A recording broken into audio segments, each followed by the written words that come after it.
Hello and welcome on board. You're watching Eye on Africa and I'm Clarisse Fortuné, and these are our top stories. Starting afresh and facing the youth, Kenyan President Ruto proposes new economic measures and goes on social media to apologize for police brutality during anti-tax protests.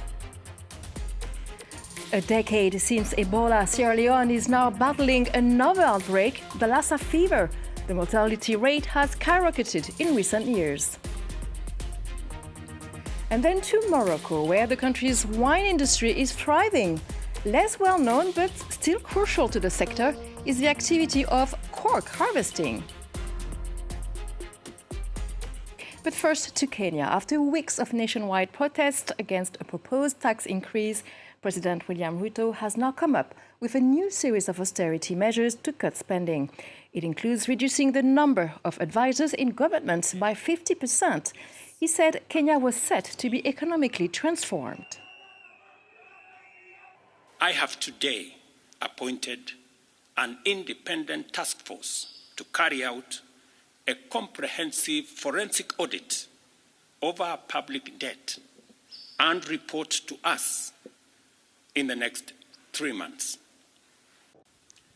I believe these changes will set out our country on a trajectory towards economic transformation, enabling us to achieve the strategic objectives of the bottom-up economic transformation agenda and deliver our commitment to radically enhance opportunities for all Kenyans. And President Ruto also addressed young people on social media. He apologized for the police brutality during the protests, during which at least 39 people died. Olivia Bizot has more from Nairobi. It was a busy day for Kenya's President William Ruto. It started off with him delivering an address to the nation where he announced a wide range of spending cuts. These include suspending all non-essential travel for state officers and scrapping the budget of the First Lady. He then held a historic conversation on X, formerly known as Twitter, with protesters. His 31-year-old daughter said that he was the first president in the world to hold an online conversation with Gen Z. They're the ones who were behind the protests that had rocked Kenya in recent weeks. Now, the conversation had a few difficulties at the beginning. There were some technical glitches, but then at least 100,000 people joined the call. A lot of them expressed anger over the use of violence during the protests. According to the Human Rights Commission, at least 40 people were killed during the demonstrations, while the government has said that at least 25 people were killed. Now, time will tell whether these initiatives will be enough to quell the anger of a population that has been calling on the president to resign. A 2-week humanitarian truce between government troops and M23 rebels has now begun in eastern DR Congo. It will cover areas where the conflict most affects civilian populations. The fighting in North Kivu province sent near 2 million people fleeing their homes. The region has been battling the M23 insurgency for more than 2 years, as well as other militia. The Congo, the United Nations and Western powers have repeatedly accused Rwanda of supporting M23 with its own troops and weapons, accusations which Rwanda denies. The truce is to last until July 19th.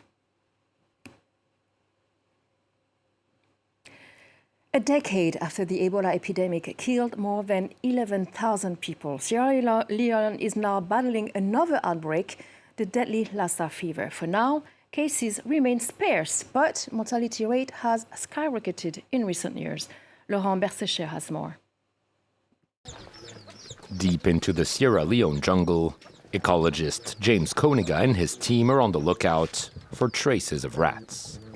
The rodents are the main carriers and transmitters of the deadly Lassa fever, which has seen a resurgence in recent years. When the rats get in, sometimes they urinate in the water, sometimes they defecate. So if it is an infected rat, then it contaminates the water. So when people drink it, they also got infected. So that's the way people get Lassa. The viral hemorrhagic fever can cause severe headaches, diarrhea, and even lead to death if not properly treated. And while fatality rates remain low compared to other viruses like Ebola, the past decade has seen a massive uptick in patient mortality, which now hovers around 50%. Researchers are also witnessing a spread beyond traditional Lassa hotspots and outside of the usual infection seasons, meaning the once predictable virus is becoming increasingly volatile. Musa Mosso's entire family recently contracted the disease. He was the only one to survive. I lost several of my family members. My dad, my mom, and my nephew, two of my nephew, three of my sisters. During the Ebola epidemic, which killed 4,000 people in Sierra Leone alone, some communities accused health workers of bringing the disease to villages. A mistrust that still lingers in some areas, preventing locals from seeking treatment for Lassa fever until it's too late. Claude Battle is an intersex person in Cameroon. Like 1.7% of the world's population, he was born with a combination of male and female biological traits. In his small village, he faced hatred and humiliation and was accused of being a sorcerer, bringing bad luck to his family. Our correspondent in Yaoundé tells his story. Claude Battle lives with his partner and 2 children in Douala. He used to go by another name. I was named Rosaline, but today I'm called Claude Battle. He's been bullied since childhood because he was born with both male and female reproductive organs. Sometimes the persecution had been life-threatening. A few years ago, Claude narrowly escaped a lynching at a market in Douala. I can say that it was God who protected me. Women hit me on the head with benches. It wasn't easy. Though his birth certificate and passport still bear the name Rosaline, when he was 25, Claude decided to embrace the masculine side of his identity by taking up the name Battle. And it's been a tough one so far. The organization that since 2012 he's tried to set up to help intersex people has never been granted legal recognition. People are dying. Families are rejecting their children who are intersex like me. And that's why I decided to spearhead a fight to be able to form an association. Despite the rejection of his request to create an association for intersex people, Claude Battle leads awareness campaigns across Cameroon. Vanessa, who doesn't want to reveal her real name, is one of the people he has helped. Vanessa had free surgery in 2016 and today is fully female. But she may never be able to bear her own children. I want to be a mother too, even if it's with an operation, even though it's a surrogate mother that can help me, even if it's only once, even if it's just one child. In Cameroon's very traditional society, intersex people are often the subject of superstition. The stigma, persecution and ostracization can take their toll.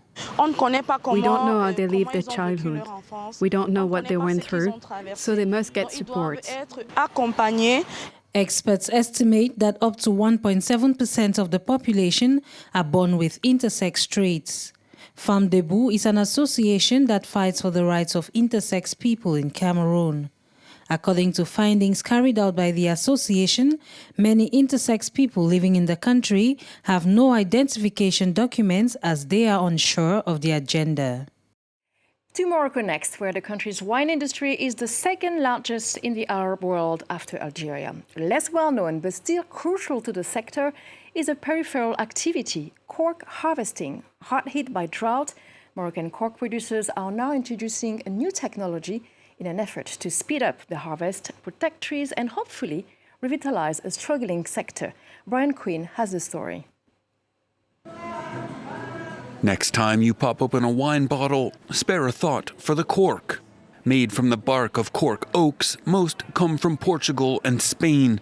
In third place, though, is Morocco. With 18% of the world's cork oak forest, it accounts for 6% of global production. Harvesting here has traditionally been done with axes. But that's about to change as the country's main trade group moves to these battery-powered saws, already proven in the world's top producer. We are ready to share the experience we've gained in Portugal, as well as all the new technologies we are working on, with a huge investment in research and development. The saws measure the depth of the bark, avoiding damage to the underlying wood that can let in disease. Their introduction comes none too soon. Morocco's cork industry has been hit by 2 years of severe drought, resulting in stagnating production for an industry that typically brings more than $20 million a year to the country's economy. It's a technology that will protect the trees and cause them fewer injuries. It will also increase the cork harvest. We can get larger boards and avoid small pieces that have a low value in the market. Companies here are hoping the tech provides a much-needed revitalization. They're aiming for it to be the standard nationwide by the end of the year. And let's end in music with a last tribute to a Congolese artist who died this week, known as Petit Pierre. Pierre Yantula was 83 and he was part of the legendary band African Jazz. But above all, his title, Independence Cha-Cha, became the anthem of African independence. Let's listen to some of this music. Thank you for watching this edition of Eye on Africa, and stay tuned for more news on France 24.